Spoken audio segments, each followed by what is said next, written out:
Hey, it's the Fit Gear Hunter here with the full review of the Apple Watch 6 versus the Samsung Galaxy Watch 3. Here in a plain backdrop, my box isn't open for doing the review in the box itself. So we're gonna get into it here just in a simple office setting. So when we look at this, we're gonna look at it in a few primary areas. We're gonna look at 5 areas exactly. The main differences in the size, shape, feel, just the overall design, the results of how the optical heart rate sensor is held up and actually doing it standalone with the optical heart rate sensor compared to a chest strap for CrossFit and high intensity interval training. We're gonna look at how each of them look in a workout, what functions you see, how each of them look after a workout, and even within the app to see how they track, if they do track any kind of load tracking over time, and then just some overall nuance differences. So again, this whole YouTube channel and the website associated with it, fitgearhunter.com, is all dedicated to tracking devices for CrossFit and high intensity interval training versus all the running and reviews that are out there today. So with that, let's get into it. We're gonna first look at the overall size and specific differences. If you like this video, please give it a thumbs up. Please consider subscribing for more. I've got the TicWatch Pro 3 in delivery on the web.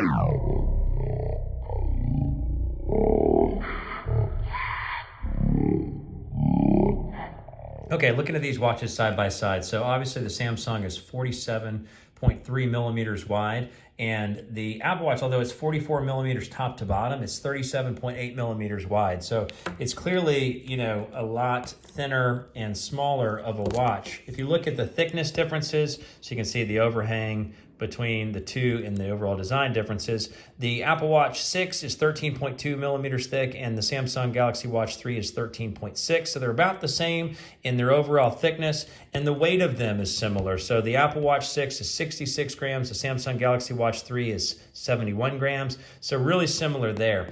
When you look at the optical heart rate sensors, you can see it firing there. So here, on the Apple Watch 6, you have multiple sensors, so it can do pulse ox, it can do ECG, as well as the ECG is still also available on the Galaxy Watch. You have the pulse ox as well there, so you can get oxygen levels. And the design is 22 millimeter lugs here. You have a stainless body here and stainless body here, so they feel like the same overall sort of feel. Obviously, I changed out the band because the Samsung Galaxy Watch 3 comes with like a leather band that's just not purposeful for, training and development, that sort of thing. Just didn't feel right at all. But looking at the overall feel, so a lot of the questions always come, and they're both super bright AMOLED screens, so the screens are fantastic, but there's a lot of questions, as always, on how long do they last. So 11% and 20%, hopefully I can make it through the video. The Apple Watch 6, and this is with always on, and turning off the screen at night for the Samsung Galaxy Watch 3, 36 hours on the Apple Watch, 32 hours on the Samsung. So this is at 40% brightness here and about 40% brightness on the Apple Watch itself. So about the same brightness, but always on display and wearing it throughout the day. The difference here between the two is the recharge time. So the Apple Watch, yep, see there it goes. It's too much power usage. The Apple Watch will recharge in 90 minutes from 0 to 100, and it is a feeling of just fast recharge. The Samsung Galaxy Watch 3 takes longer, like over 2 hours or right at 2 hours for full recharge. So, when you look at each of them, they both last about a day and a half, which is great for this type of watch because what we're used to in these watches is fast depletion. But the fact that it recharges so slowly is problematic. So looking at the Samsung, how does it function? So basically you have your watch screen here. If you rotate the bezel, and it's got this rotating bezel, looking at the design of the two as well. So you have this all glass screen, all glass covering for the Apple Watch. It just feels so problematic, so light, so easy to crack and have a problem, whereas the Samsung feels really sturdy and solid. Obviously, the bezel gives you a lip of edge before the glass, but you just, you move the bezel just to get different widgets, different functional aspects. Top button goes back, so if you wanted just to swipe, to the right, you get the notifications. If you want to just use the swipe, you can do that as well, but the widgets work the same. If you hit the bottom, you get the apps, and the apps are rotating. You can see a bunch of little apps at a glance, or you can just, swipe the screen to get more apps just more quickly, or you can rotate through. And then once you get an app, you click on the button. So the main Samsung Health, that's the main app for, tracking your wellness and your training and things like that. When you're back in, you scroll down and you can really change a lot of these settings to have some of the features you like on the quick draw for the setting control. So, I like to have a bright flashlight. I want to turn the nighttime as well as the movie player, which turns everything off for the nighttime settings. So I like that you can adjust any of these things within the Apple Watch itself. So you have a few things. So you swiping left or right will actually give you just different screens. And the way that they give you the quick view of information is through these, what they call complications, little pieces of information throughout the watch screen itself, throughout the watch face. Sort of like the Garmin does, sort of like some of the other watches do. They give you little pieces of data. But outside of that, the only other option you have is a million apps, and I found this just to be so frustrating that you can only get into. Now, these apps are in depth, so they're just like a little miniature, computer app or phone app on your wrist. But the fact that you have the apps there's the the notifications. When you swipe down, you swipe up, you get the settings, some of the basic settings there, and you can edit that. But the fact that you only get, you get little tiny complications or you get a laundry list of apps is super frustrating. So that's the basics for the overall design, features, and details for the watches there. So what do we see? Each of these watches have two different apps that they primarily use. Actually, the Apple has three, so it's a little bit mind-boggling. So here's the Apple Watch where you go, the Apple Watch app to be able to change details, settings, to be able to adjust complications on each of the watch faces or set up your own watch faces. To be able to connect certain apps to it. So it has all of that there. And then you have the Samsung Galaxy Watch app, which does all of the same basic settings. So they each at least operate functionally that way. Then when it comes to Samsung, you have Samsung Health, where that combines all of your information. So goals and stats from the day, all the details, workout, waterlogged, just all in a summary page. But with Apple, it's in two places. I just find this so frustrating that they have not gotten this better in figuring out like how they're going to put information together for you. So you have the Apple Health summary of everything. So you basically, you show all the data. This is where you can see all of your information. This is where you can access all sorts of stuff, but it's just terribly laid out. And a lot of the information, it's pulling a lot of information, but it's not giving you useful information with regard to what it's pulling in. So then you have your activity page. So in the Samsung Health, you obviously have your workout log in the top left, your active minutes, I guess I should say, as well as workout logs down below where you can see, amount of time accumulated in each different type of workout, that sort of thing. But you have to go to the activity page, another app to get the information for the Apple Watch itself to see how your workout. So one of the big things you always wonder is how do they function in a workout? Like what do you see when you actually go into a workout? And then on top of that, what do you see after the workout? How do the stats really lay out? How do they look in the app itself so you can compare and evaluate the intensity of your workout? So let's dive into a little bit of the specifics there. So what do you get when you go to do a workout? So I keep it as a widget, the workout widget, and you click into more because I'm not doing running, cycling. You might be able to adjust some of those things. I just do circuit training. You click start and it basically will go a countdown. You can skip that. You get sort of basic summary of information, time, calories, heart rate, and then duration of the workout. You can rotate and get a heart rate gauge with the average heart rate for the workout and the max heart rate, or you can rotate to the left and open your music and change the music that's playing on your phone only. But ultra bland. So you click the top button and you finish the workout. But on the Apple Watch, again, I go into the workout app. Again, I'm not testing third parties because we're here just to see how these hold up out of the box. You start your workout and it does the same 3-step countdown. And then the data you get is, in my opinion, even more bland than the Samsung Galaxy Watch 3. So you get this time of day, the duration, active calories, total calories, and your heart rate. You can control the music on your phone, and then you can do a few basic things. So this is it. This is the summation. So other apps you might be able to download, but I'm just looking at what it does out of the box. You end the workout, and then it would give you a summary of information. So what do you see after the workout's over? So on the Samsung, it's a little bit easier to track or see that. So you can go into the Samsung Health app, and it'll show you the summary for the day. Obviously, this is just the workout, this under 1 minute. It shows you this week. You can't scroll into other weeks. but you can see your log for tracking your workout. So if I was doing my last CrossFit workout on Friday, it'll show you the heart rate graph over time, pretty display there. It does show you the heart rate zones here on the watch, a little bit overly spaced out. But what's weird is that it actually shows you the true heart rate zones, meaning 90 to 100% of max heart rate, 80 to 90 down the line. But when you get into the app, it actually shows you more bland, generic heart rate zones, and then you get the total duration of the workout. So that's where you see, this is what you see when you look at a workout after you're done. And then what you can see as far as your load or your training, all they show you is your week at a glance. So you can't look at if they're building load, you can't look at your accumulation of minutes, you can't look at your time spent in the heart rate zones for the total course of the week to see if you're training at an intense level. You don't get anything except for week at a glance, and that's in the Samsung Health app. When you go into the Apple Watch though, it's crazy. When you go into the apps, there's no place to look at your training log. I thought this can't be right. So I looked it up and it said, yeah, it's all in the phone itself. And I think there's no training log in the watch itself. And sure, you can download third parties, but the fact that they built this without being able to see any training load over time or see your log or see any details in the watch makes no sense. So that's how they both look in a workout and after a workout.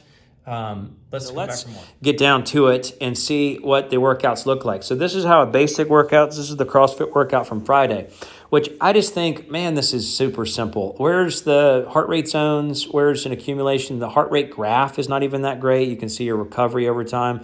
So it's just got the most ultra simplistic. So what do you have to do? Well, with the Apple Watch, you're going to have to download 5,000 apps just to be able to functionally get useful information in a very clear, pretty screen.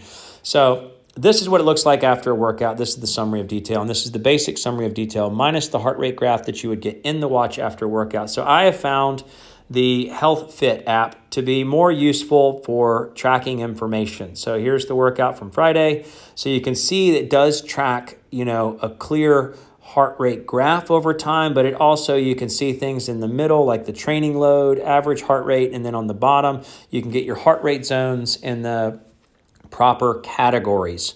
We obviously, did a full in-depth review of the optical heart rate sensor, but you have to use another app. And then I also thought, well, this heart rate graph doesn't look that great.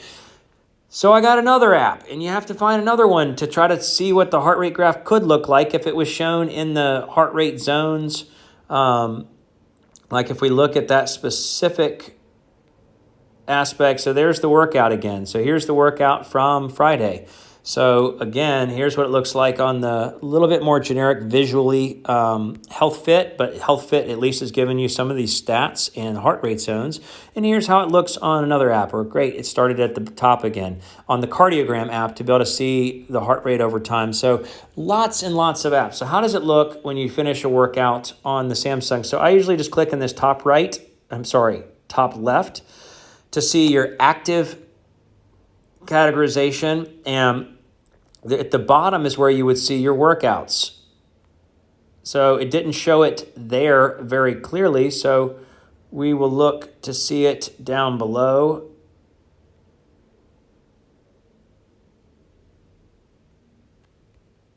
You go into this one and it shows you the trend. So you have to go a week at a time. Okay, so here's where you can see the days. There's the session. Sorry, it took me a second. Here's how the session looked in the full review, and this was immediately available, and it was on, quickly able to find through the summary of the day app. So here's where you can see the details, and see in the middle, it just changed the heart rate zones to these more generic zones, and then the details at the bottom. So you get this generic graph. If I click on the middle, it doesn't do anything. It doesn't bring up a more detailed heart rate graph, and the zones get more generic from what it displays on the watch versus what it displays in the app. So that's what it shows in the workout. Next, you always wonder is how does the optical heart rate sensor hold up in a workout? So let's look at the statistical. I did a full in-depth analysis. And if you want to see each of these in a more in-depth analysis for how the optical heart rate sensor held up. There's a link down below so that you can see the full review of each of the watches separately on a full analysis for the optical heart rate. But let's just look in summary form at how each of them held up with the optical heart rates built in. So we're just going to look quickly at a summary of the heart rate tracking over time. So this is the summary of the workouts, and the Apple Watch 6 is just, it's incredible. You can go to the YouTube channel to see an in-depth analysis across a number of workouts where you can see how the heart rate graphs track. But this is the summary of the details. You're getting spot on with the average heart rate. The cardio load, which calculating the TRIMP is pretty clear. And I obviously had to download the HealthFit app to get that TRIMP score.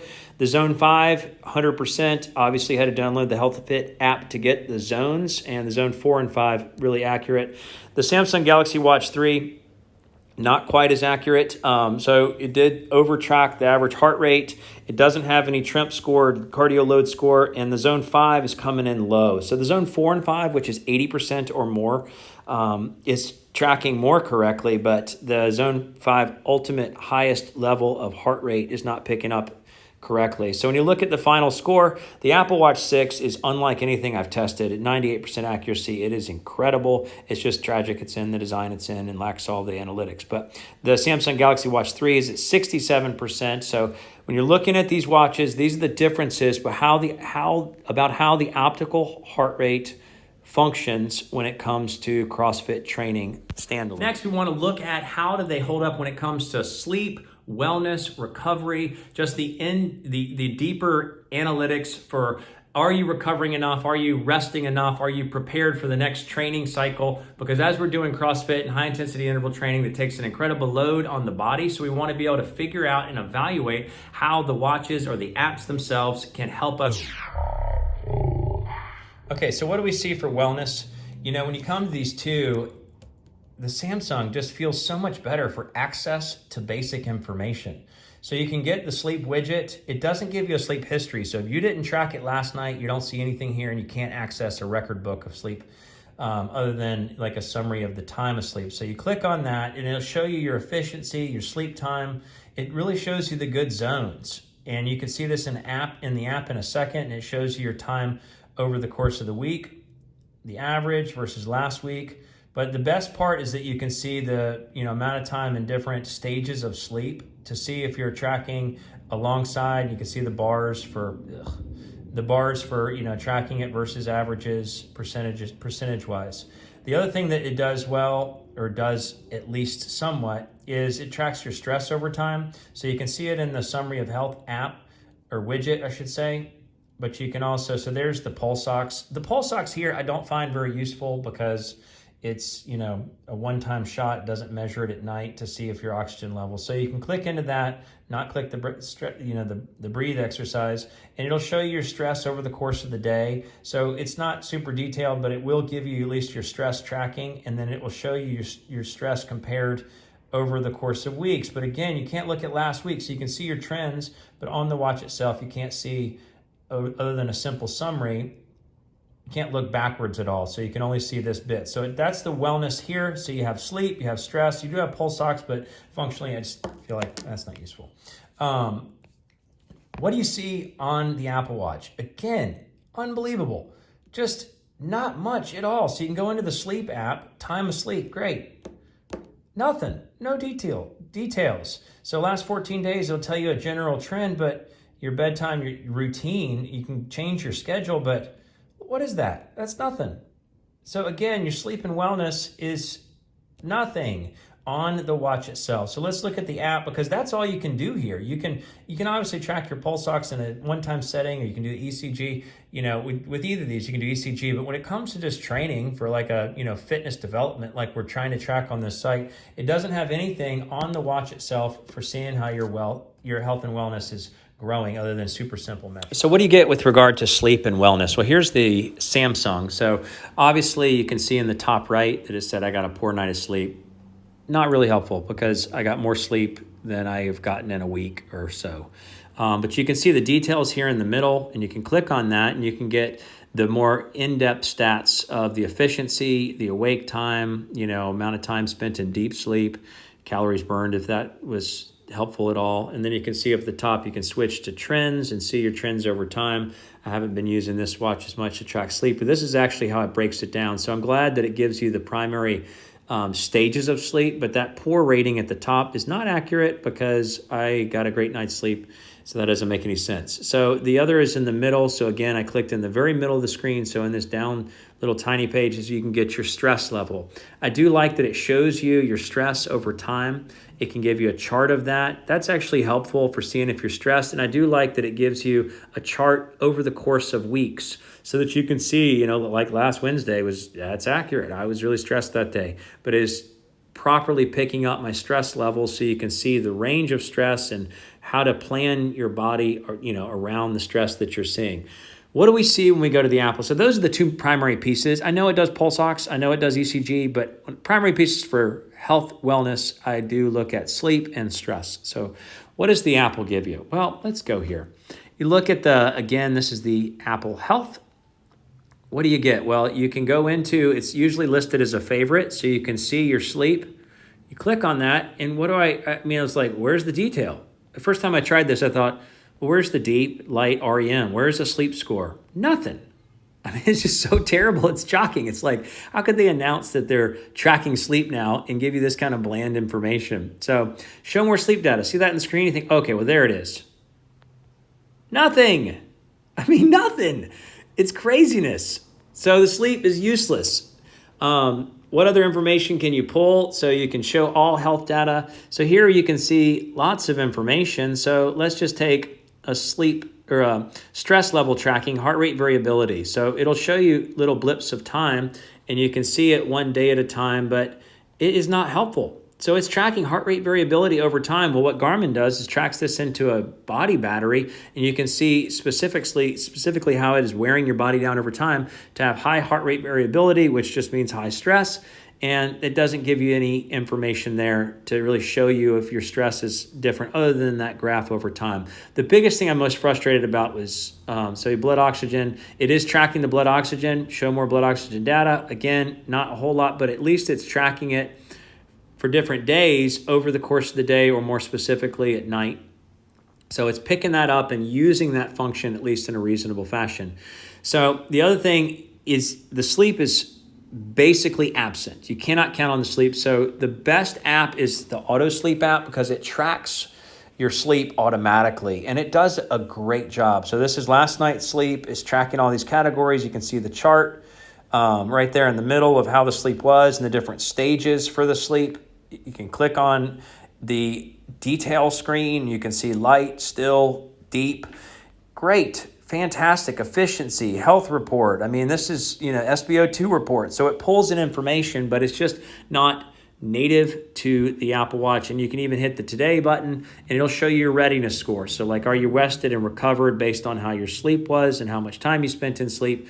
And it says, great. Most of my week, the readiness was really low. So you can see your readiness over time. You can see your clock. You can see a lot of information in the Auto Sleep app, but this is the only way you can get information for sleep and wellness. Again, back to the generic page, the Apple Health doesn't provide much information. It has a whole laundry list of information, but it's not, in my opinion, any use for evaluating your overall. Last, we want to get an idea of how these function in day-to-day life. How did they perform as smartwatches? How did the functional aspects of how the watches are laid out and how you functionally access basic information throughout the day versus how they are laid out in the app so that we can get a full review? So when we use it day to day, I just have found the Samsung Galaxy Watch 3 to be just useful. With all this stuff you can change, if I wanted to do a water log, there's a water log somewhere on here. If you want to track, how much water intake, news briefings. But one thing you constantly find is this right here, where it says, great, it says connect to a Wi-Fi network. So it's not pulling information from the phone. It's like trying to look for a Wi-Fi to pull it directly from the internet, but that doesn't work, the majority of the time because I'm not always on Wi-Fi. So same thing with the weather. Look, I have put this on the charger. I have synced this with the phone, but when's it last updated? 3 days ago from when the video was shot. So this is the weather from 3 days ago. Same thing. If you wanted to update this, you could click the little button to try to get it to update, but it's not going to update because it's going to be like, where's the Wi-Fi network? That's really just problematic. It's not helpful at all. So the weather is just going to stay out of update. I do like you can get simple summary things. You can dive into any of those pieces. And then obviously you can go into apps. And you do have a collection of other apps.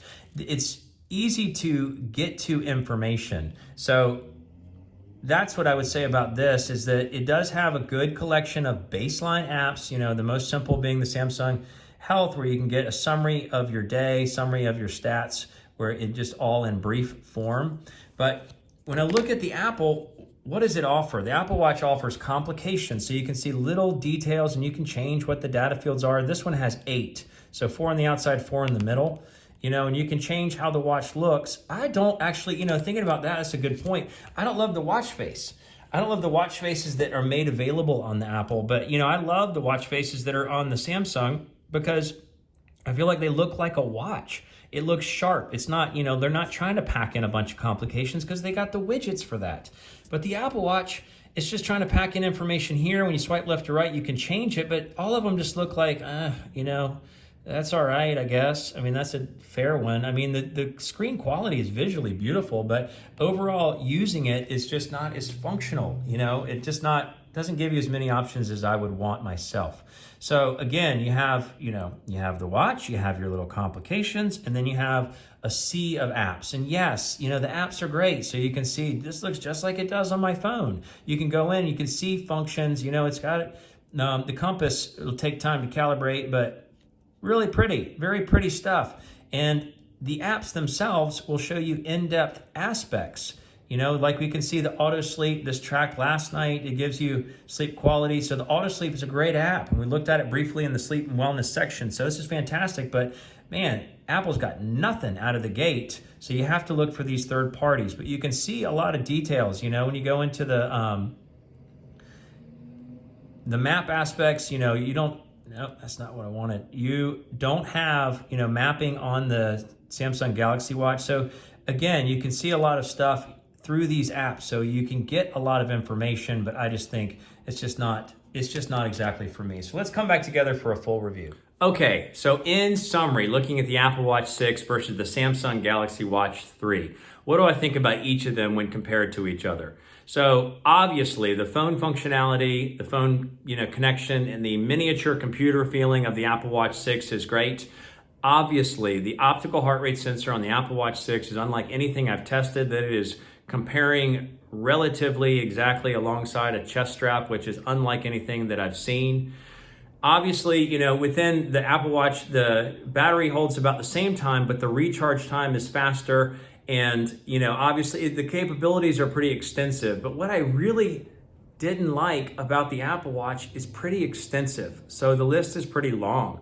So the sleep just felt absent. So obviously just in the standalone app, the sleep is just giving you a total time and tracking your history across time, but it's not giving you any detailed analytics for the sleep. And then coupled with that, there's no recovery time. Obviously, when you look at the workout tracking, it gives you super simple information, and it doesn't give you any exertion tracking. It doesn't give you any real evaluation of how much that effect of the workout had on your body. No recovery time there, and then no training load. You can't see you're building over time a certain level of workout. The app layout. So the fact you don't get basic widgets, you have to go from simple complications on the watch face down to, a laundry list of microscopic apps. That is difficult. The design of the watch I just can't do it. I just don't like the design of the watch. Maybe it's the square feel for me. Maybe it's that it's sort of narrow across the middle. Obviously the glass, sort of curved edges of the glass is just going to be problematic for doing CrossFit workouts when you could bang it on a barbell or scratch it without any difficulty. The layout of the info is not great, and you go into Apple Health, you see a laundry list of information. So that feels not helpful. It's not laid out correctly or not laid out in a way that it feels like I can absorb the information in a way that's helpful for day-to-day life. There's just a lot of information without much specifics. Obviously the battery is difficult. And then for the price, I feel like it doesn't do the analytics that we would want for CrossFit and high intensity interval training. It doesn't give you the beef. It just gives you an incredible optical heart rate sensor, but everything else about it just felt like, oh, I don't like this. It's not giving me helpful information. Yes, if I want a computer on my wrist, or yes, if I want to be able to respond to text messages directly from the watch or put a reminder on the to-do list from the watch, it can do those things and it does them super well. But the fact that it's limited to only iPhone users and that there's no real sports and training aspects built into it makes it dead on arrival. It is such a tragedy because of the increased accuracy of the optical heart rate sensor. So the Samsung Galaxy Watch 3, there's a lot of things that I really liked about it. I loved the design. I love the bezel, the rotating bezel, how you can go in between different widgets just from looking at the rotating bezel. I love the way that the watch faces look and the ones that you have as an option. I love the weight because it felt like it had a solid feel, and the stainless steel body, I felt like it's great. The widgets at a glance is a useful way, and the fact you can add multiple widgets or stream it down to just a few widgets. And then you go from there into the apps, and the apps are a little bit easier to see and read and go into versus what I experienced on the Apple Watch 6. The wellness, I did like that it could track all day stress, and that it did give you the details of sleep. So we saw that it could give you light, REM, deep sleep. So it gives you the details there. But what did I not like? The simplicity of everything. So the simplicity of the workouts, obviously, the simplicity of the breakdown of the visual display of the workouts after. The apps, I don't know, maybe there's other apps for sports tracking that would be helpful and useful, but I felt like it was light there. Everything just felt bland. And it's unfortunate because of how I did like the design and the feel. So the price for the value, the price felt a little bit more okay, in my opinion, than it did for the Apple Watch. Now, the Apple Watch can do more like computers type stuff, but the price for like the functional use of a smartwatch felt better with the Samsung Galaxy Watch 3. Obviously, the battery and the recharge time is what just horrific for a fact that it can last a day and a half, but then has to be recharged for 2 hours. I did run into problems with being able to update info. So the weather widget basically was never updated because it was looking for only a Wi-Fi connection. It couldn't pull it through. The articles, to be able to see news articles at a glance, looking for a Wi-Fi connection, didn't automatically pull it through from the watch or from the phone. So lots of problems there. So when I look at these, both of them, although they have their own specs and details that are beneficial or useful, I really liked the Samsung Galaxy Watch 3 better, for sure, just in day-to-day use, but neither of them stack up at all for CrossFit tracking, CrossFit training, high-intensity interval training, in a long-term setting. Obviously, we're going to use a chest strap, so the optical heart rate accuracy of the Apple Watch is somewhat a moot point because we're going to use a chest strap if you want to get true accuracy. So neither of these will actually give you the workout analytics and the details we need for a true training program. So again, Fit Gear Hunter, the Apple Watch 6 versus the Samsung Galaxy Watch 3. Thanks so much for watching.